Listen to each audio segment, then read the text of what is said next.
เมื่อสงค้าให้ลองเล่มเสาดีทาราพระเป็นเจ้าเสกำค่ะวันมันในขาแคบาลัดในเกี่ยวเลยตราตั้งจัดนาในค่ะนะตราอันจับเสียงตั้งจัดนาในค่ะกวนหนึ่งก็บดได้เอาจ่องมีจัดนาในภาษาตรากูอันนั้นเดมีข่าวมีข่าวเพราะนั้นกวนหนึ่งบดได้เอาจัดนามากขึ้นกว่าเกิดกันนั้นกันในจ่องเป็นไรเนื้อสมัครย่ำเล็กทาราพระเป็นเจ้าเดมีค่ะลองดังอันไหน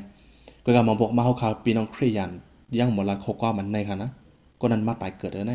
มันกว่าเกิดเป็นกันนั้นในหมดละความคนในอันในผิดเปิงในจำเลยค่ะดีว่าขึ้นเกิดเหม่อนั่นมันมีอยู่กันในปีน้องพุทธภาษาเขาก็ให้หับข่าวไว้ตราในก็บุคลากรคนในมันจะว่าตาได้มาเช่นนี้ภาษาตราตาได้มาเหตุเปรียบนากันนะพี่น้องอันจะครียันก็ถ่อมด้วยให้เป็นตั้งอันหูหันไหลอยู่ค่ะพี่น้องครียันก็ถ่อมมันในเสียเลยแต่ในชิ้นนี้หาดังผิดอ่ำเจอในค่ะใครพังพี่น้องเขาค่ะวันในถาวรพระเป็นเจ้าผ่านสร้างดีกวนเขาในมันผ่านสร้างไว้เปียกเปิงตั้งสัตวะตั้งลายค่ะเนื้อตัวสัตริกสันเลยกวนในมันเหมือนกันค่ะตัวสัตริกสันในเขามีขันดาเลยมีเจอมีตัวขันดาเจอค่ะกวยกับกวนเขาเตะเหลือปะวิ่งเงียนควันเงาเขาอันนี้เป็นห้างพังถาวรพระเป็นเจ้าค่ะเนื้อโลกาเนี่ยกวนเขาในเป็นอันสูงที่เป็นมดค่ะเขาคำมาด้วยค่ะนะลิงมีภูมิปิงอย่างอันเป็นลิงค่ะนะในเป็นหลดอันลิงเขาเฮ็ดไว้ออกมามีค่ะนะกวนเขาก็ค่ะบ่เฮ็ดกูเมียวเมียวโอ้ในเปียกเบิงเสียกูเมียวเมียวในสัตว์วัฏทั้งหลายค่ะ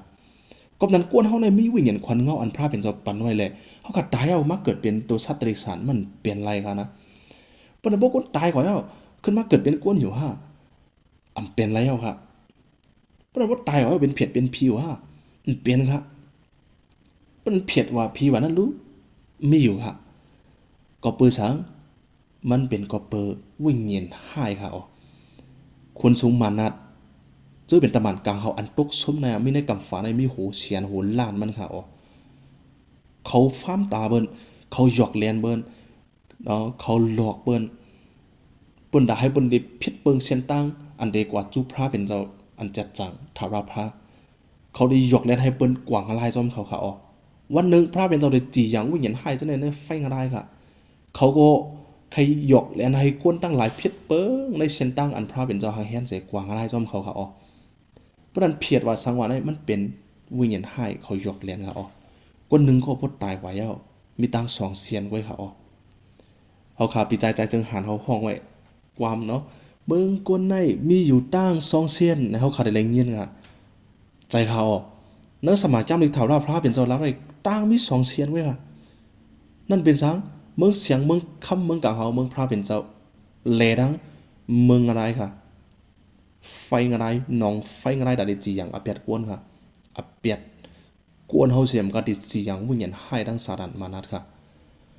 ก็เพราะนั้นมีตั้งสองเชียนในไว้แหละเพราะเขาตายไว้แล้วมันยาวไว้แล้ว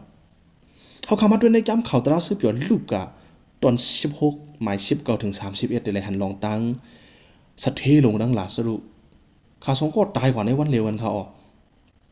สัตเทลงนั่นน่ะกว่ามีดีในเมืองมาดันน่ะ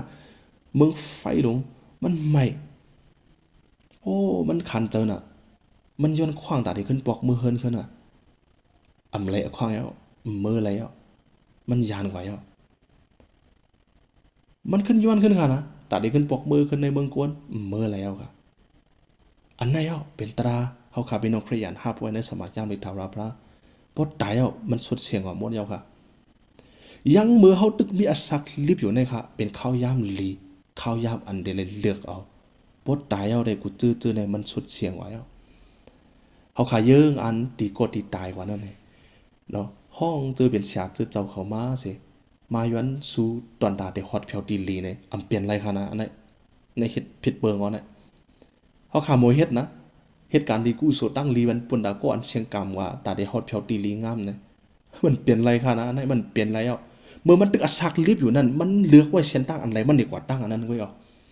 วันมันในสู่เจ้าเขาขาเป็นลองเยอะดิจู่เขาตึกมีอักซักลิบเขาขาเลือกด้วย